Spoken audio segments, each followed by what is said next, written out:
So, Take Nummer 3. Herzlich willkommen bei CryptoHall24. Ich bin Frederik. Ich bin Moritz. Herzlich willkommen. Und wir zeigen euch heute bei 40 Grad draußen in den Deutschen Emiraten im Hochsommer den Antminer S21e Hydro.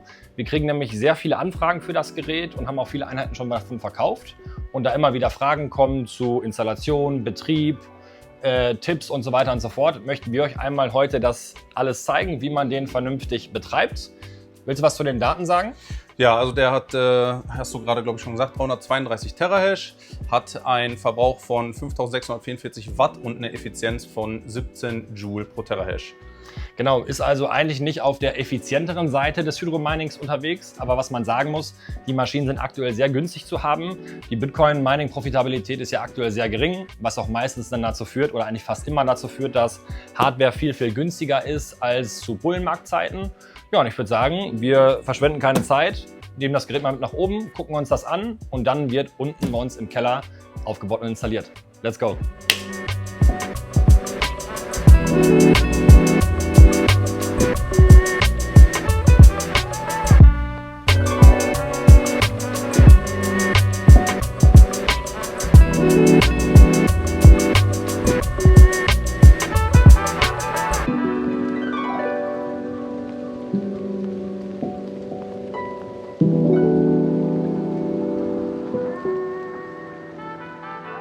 So, gehen wir mal ein bisschen intensiver auf das Gerät hier ein. Und zwar, wir haben ja unten schon gesagt, der S21e Hydro ist von der Effizienz her nicht mehr ganz in der aktuellen Generation angeordnet. Beispielsweise der S21 XP Hydro hat eine Effizienz von 12 Joule pro Terahash. Der S23 Hydro hat 9,5 Joule pro Terahash. Das heißt, der mit 17 Joule pro Terahash ist natürlich deutlich weniger effizient als die neuere Generation von Bitmain. Was man aber sagen muss, das spiegelt sich auch sehr attraktiv im Preis wieder.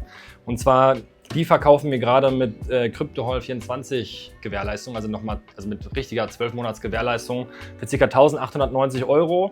Der S21 XP Hydro zum Vergleich liegt irgendwo so bei 5.900 € und der S23 Hydro, der liegt über 15.000 € aktuell ungefähr. Und da muss man halt sagen, das Gerät kostet knapp ein Zehntel vom S23 Hydro und ist dementsprechend viel, viel günstiger. Klar, die Maschine hat ein bisschen weniger Terahash. Trotzdem ist dieses Gerät von Preis-Leistung eigentlich sehr gut. Es ist die neue S21er-Reihe, wo Bitmain schon viele Sachen in der Gerätearchitektur verbessert hat. Die laufen im Betrieb sehr stabil, sind relativ robuste Miner, wo wir wenig Reklamationen, Reparaturen und Warranty-Repairs haben.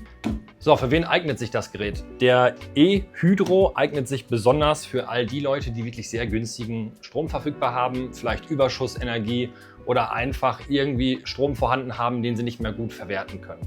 Weil im Vergleich zum S21 XP oder zu den neueren Generationen ist der vom Output her und von den Stromkosten her für eine normale Site, wo man beispielsweise 6-7 Cent Stromkosten hat, einfach zu ineffizient und würde da nicht profitabel laufen. Wenn man aber jetzt, wie gesagt, sehr, sehr günstig Strom verfügbar hat, wir haben beispielsweise Kunden an der Nordsee, die haben dann ein Windrad im Garten, wir haben Nischenkunden, die sogar ein Wasserkraftwerk im Garten haben. Das ist natürlich jetzt nicht bei jedem zu Hause, aber es ist doch bei mehr Leuten, als man denkt. Anyhow, wer günstige Energie hat und die eben nutzen möchte, mit einem sehr, sehr, sehr günstigen Gerät mit einer sehr hohen Leistung, man muss sagen 332 Terahash ist jetzt nicht wenig Rechenleistung, für den ist der S21e Hydro ein gut geeignetes Gerät. Und da wir in Deutschland mittlerweile sehr viel Überschuss haben, PV-Überschuss, Negativstrompreise, PV-Parks, die gar nicht erst angeschlossen werden und Ewigkeiten warten müssen. Für die ist das tatsächlich ein sehr interessantes Gerät, um eben viel Strom zu verbrauchen und mit einer vernünftigen Rechenleistung das Ganze zu nutzen. Wichtig wäre auch noch zu erwähnen bei dem S21e Hydro, so wie bei den meisten anderen Hydro-Geräten auch, dass die nicht für den Betrieb zu Hause gedacht sind, also für eine einfache Steckdose. Die brauchen nämlich 380 bis 415 Volt. In der Steckdose haben wir maximal 230. Wichtig ist natürlich auch noch, dass wir eine externe Kühleinheit brauchen. Die ist dann dafür gedacht, um die Flüssigkeit, die durch den Hydrominer läuft, runterzukühlen, weil hier selbst im Gerät ist nichts dafür enthalten. Bei uns im Hosting ist das übrigens so, da müssen keine externen Kühleinheiten gekauft werden. Da haben wir nämlich schon die passende Infrastruktur vorhanden. Beispielsweise in den USA nutzen wir Hydromining-Container. Das ist quasi ein Container, da sitzen die ganzen Miner drin. Dazu gibt es dann daneben noch einen Dry Cooler. Da wird das Wasser dann durchzirkuliert und heruntergekühlt. Und in Finnland, dort, wo wir auch die Wärmerückgewinnung machen, wo wir die warme Abwärme, das Warmwasser einspeisen ins Fernwärmenetz, da gibt es auch eine Art Dry Cooler, aber die meiste Wärme wird wirklich abgeführt über einen Wärmetauscher ins Fernwärmenetz. Was man damit übrigens nämlich auch machen kann, ist theoretisch gesehen mit dem warmen Wasser bei sich zu Hause heizen. Ja. Da gehen wir jetzt aber nicht zu sehr drauf ein. Ich würde sagen, wir gehen jetzt mal runter bei uns in den Keller, schließen das Gerät an. Bauen einmal alles auf. Genau. Und dann zeigen wir euch mal, wie das funktioniert. Genau, ich würde sagen, let's go.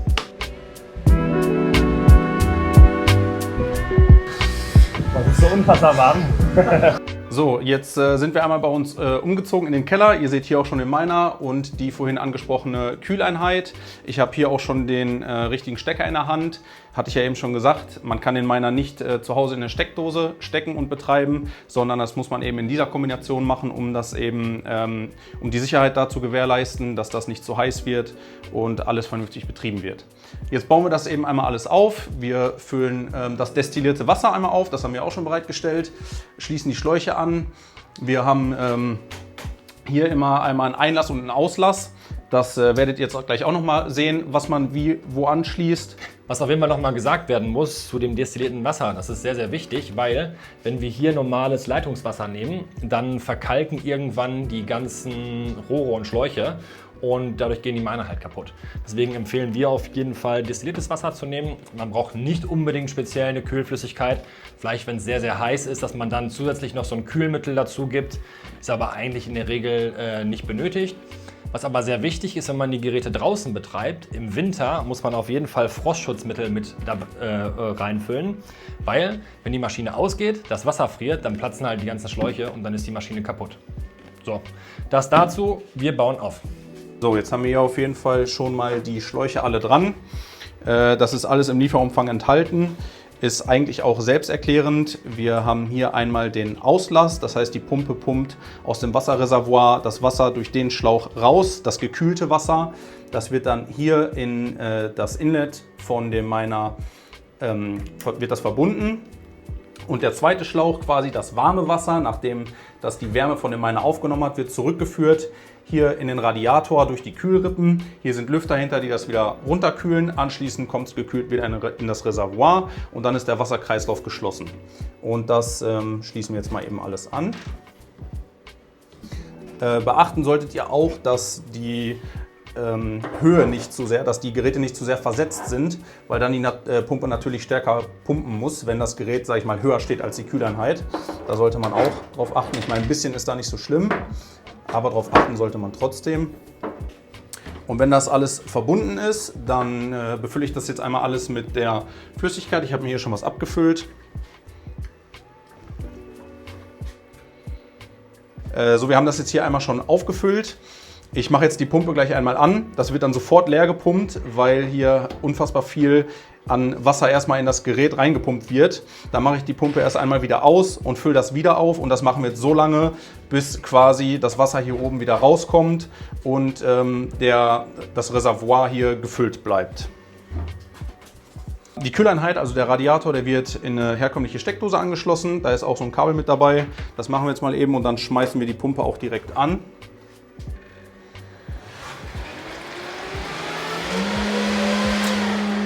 So, jetzt haben wir schon gesehen, das Wasser wurde hier direkt einmal leer gezogen. Ich habe jetzt die Kühleinheit erstmal wieder ausgeschaltet, damit die Pumpe nicht trocken läuft. Die schaltet sich auch ab, aber das sollte man auf jeden Fall nicht ausreizen. Jetzt fülle ich das Reservoir nach und mache das dann jetzt halt, wie ich gerade gesagt habe, so lange, bis das Wasser hier drin bleibt.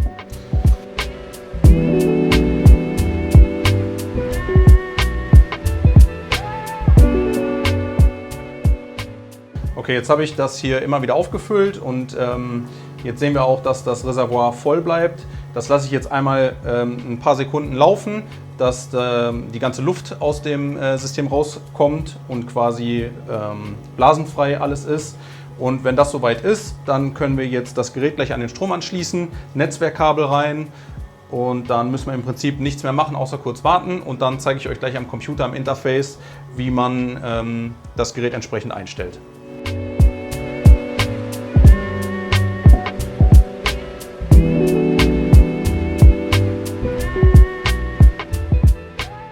So, So, ich habe jetzt einmal hier alles soweit angeschlossen. Das Gerät läuft auch schon, das sehe ich hier an den Lampen.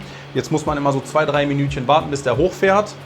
Währenddessen ist ganz wichtig, dass man hier auf die Temperatur achtet. Sollten da nämlich schon Pooldaten drauf eingestellt sein, fängt er nämlich an zu meinen und dann entsteht halt auch Wärme.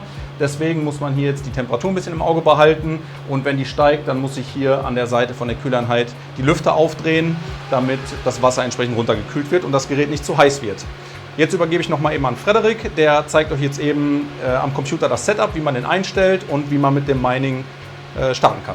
So, und ihr könnt jetzt auf den Miner zugreifen über die IP-Adresse des Gerätes. Die findet ihr über euren Router raus. Da könnt ihr gucken, welches Gerät Endminer heißt und dann über die IP-Adresse. Da oben, das ist jetzt bei mir 192.168.137.253. Da drauf gehen im Browser, das geht am Laptop, geht aber auch am Handy. Und dann kommt hier dieses Startinterface von Bitmain. Und der fragt einen nach Anmeldedaten und das ist standardmäßig immer root, also R-O-O-T und R-O-O-T, root. Und jetzt können wir hier sehen, dass die RAID und das Network abnormal ist. Das liegt aber einfach daran, der Miner kann nur minen, wenn dort auch wirklich Pooldaten hinterlegt sind. Und das machen wir jetzt. Wir empfehlen generell via BTC oder NiceHash. Ocean Pool ist auch ganz cool. Und genau, gibt mehrere Möglichkeiten. Und dafür gehen wir vom Dashboard hier auf Miner. Moment, so. Da können wir hier die Pooldaten eingeben. Pool, Name, Passwort. So, eins nach dem anderen. Der Pool ist der Mining Pool. Da habe ich jetzt hier die Pooldaten von via BTC genommen. Dann nehmen wir jetzt hier unseren Username. Das ist bei uns bei via BTC CryptoHall24. Und wir nennen die Maschine jetzt einfach beispielsweise Endminer S21E Hydro. So.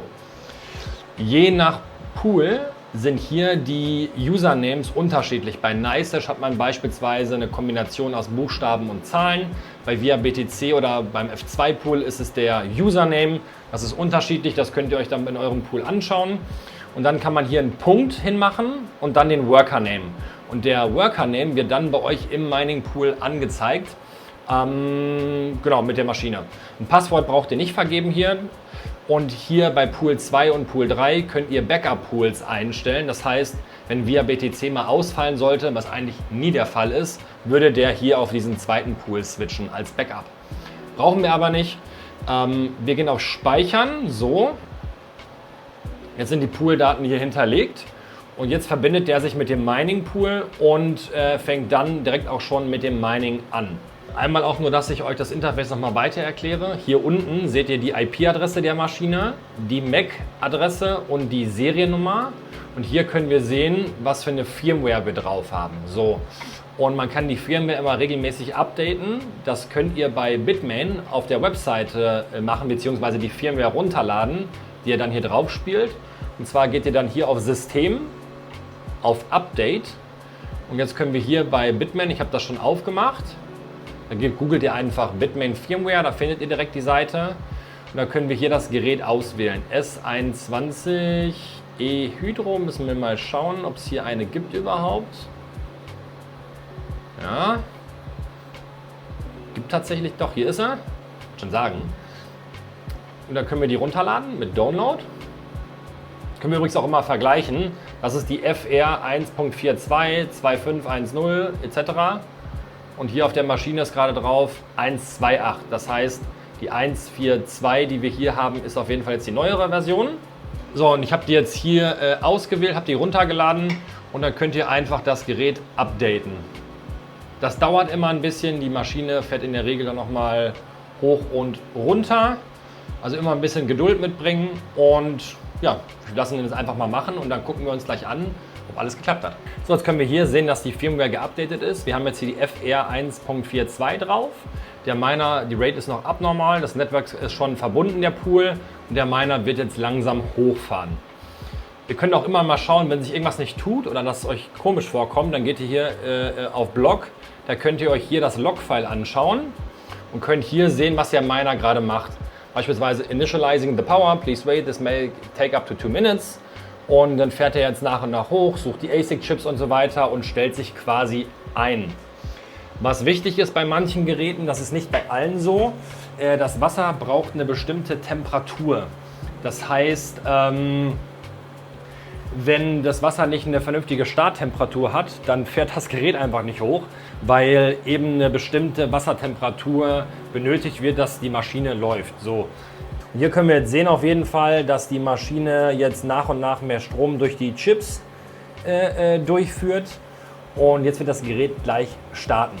So, jetzt können wir auch hier schon sehen, der Miner fängt an zu hashen. Wir haben jetzt hier schon etwas Leistung auf den Hashboards. Ihr könnt euch hier übrigens auch die ganzen Chips angucken von den 3 Hashboards. Auch hier sind 3 Hashboards verbaut. Und ich würde sagen, wir warten jetzt einmal noch mal kurz, bis hier die volle Hashrate da ist. Genau, wir haben jetzt hier, da es halt eben sehr warm draußen ist, circa, Moment, ich schau mal, 24 Grad hier bei uns im Keller. Das heißt, wir müssen das Wasser jetzt nicht weiter aufheizen. Für den Winter haben wir hier aber direkt einen Föhn parat. Was wir dann machen, um das Wasser aufzuheizen, wir lassen die Kühleinheit laufen und föhnen hier einfach warme Föhnluft dran.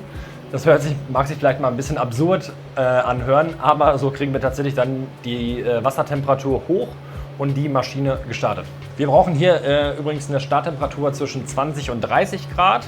Ja, im Betrieb sollte die Inlet-Temperatur nicht höher als 30 bis 40 Grad sein im besten Fall. Die Outlet-Temperatur hat bei Bitmain so circa bis 50, 55 Grad. Dann werden die Maschinen zu heiß. Das heißt, auch wenn ihr damit heizen wollt, mehr als 55, 60 Grad mit Bitmain ist nicht wirklich stabil möglich. Anders ist das bei den MicroBT Watts Minern, beispielsweise M63S, M73S. Die können nämlich tatsächlich bis zu 80, 85 Grad Outlet-Temperatur oder Wassertemperatur ausgeben. Da muss man aber darauf achten, da muss man eine spezielle Firmware drauf spielen und dann erlischt die Herstellergewährleistung, weil die halt dann eher warm laufen. Man muss aber trotzdem sagen, bei Watts Miner ist es so, wir nutzen die jetzt seit über einem Jahr in Finnland, um eben Heat Recovery zu machen. Und die Maschinen haben wirklich perfekte Uptimes, die fallen so gut wie nie aus. Und das ist schon wirklich sehr stabil und langlebig. Genau, hier merken wir übrigens jetzt ganz kurz, die Wassertemperatur fährt hoch. Wir müssen die Kühleinheit jetzt aufdrehen. Jetzt wird es auch ein bisschen lauter hier. So, hier kommt richtig schön warme Luft raus. Der Miner ist am Hashen. Wir können hier sehen, dass der Miner gerade mit 346 Terahash arbeitet. Das ist sehr, sehr gut. Das ist mehr, als er eigentlich machen sollte. Und das ist so, die Hashrate, die ist nicht immer exakt gleich, sondern die variiert immer. Mal ist es 346, mal vielleicht 320. Aber on average sollte es dann bei 332 Terahash sein. Abschließend noch einmal ganz kurz zur Kühleinheit. Hier ist wichtig, dass die Kühleinheit, also der warme Luftstrom, nicht direkt auf den Miner gerichtet wird im Dauerbetrieb. Und wie gesagt, auch die Kühleinheit braucht eine kühlere Umgebungstemperatur, wenn das ganze System in einem geschlossenen Raum betrieben wird. Dann wird auch die Raumluft irgendwann zu warm und dann gibt es auch keinen Kühleffekt mehr. So, jetzt sind wir wieder oben bei uns im Versand und ich zeige euch jetzt noch mal ganz kurz, was alles bei der Kühleinheit dabei ist. Ich habe hier nämlich noch eine, die wir jetzt einmal frisch auspacken. So, hier ist das gute Stück schon. Wir sehen hier einmal haben wir die Schläuche, das Stromkabel, die Anschlüsse für die Schläuche. Hier ist natürlich die große Kühleinheit drin und ich hole die da jetzt mal eben einmal raus und dann zeige ich euch das noch mal. So sieht das Ganze jetzt aus. Hier haben wir das Wasserreservoir. Das wird dann hier noch angebaut. Hier stellt man dann die Schlauchverbindung her für das gekühlte Wasser. Hier unten ganz wichtig, darf man nicht vergessen, wenn man die in Betrieb nimmt, den Hahn aufzudrehen, damit das Wasser auch da durchfließen kann. Und hier haben wir noch den 12-Volt-Anschluss für die Pumpe. Der wird hier angeschlossen. Und dann ist das Ganze eigentlich auch schon betriebsbereit. Den Rest haben wir euch ja gerade unten schon gezeigt.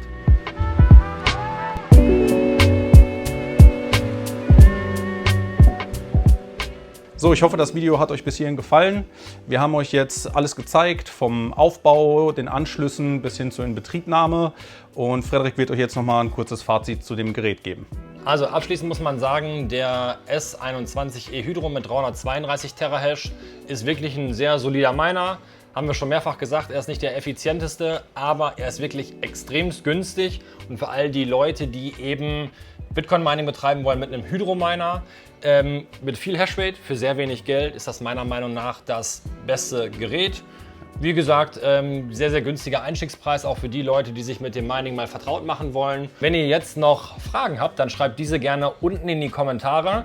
Als angehende YouTuber können wir jetzt auch sagen, Smash the Like-Button. Und Glocke aktivieren. Ja, und wie gesagt, wenn irgendwas ist, könnt ihr uns gerne jederzeit schreiben. Die ganzen Kontaktadressen von uns sind auch unten in der Videodescription. Und ich würde sagen, wir genießen jetzt erstmal noch den sonnigen Tag. Ciao.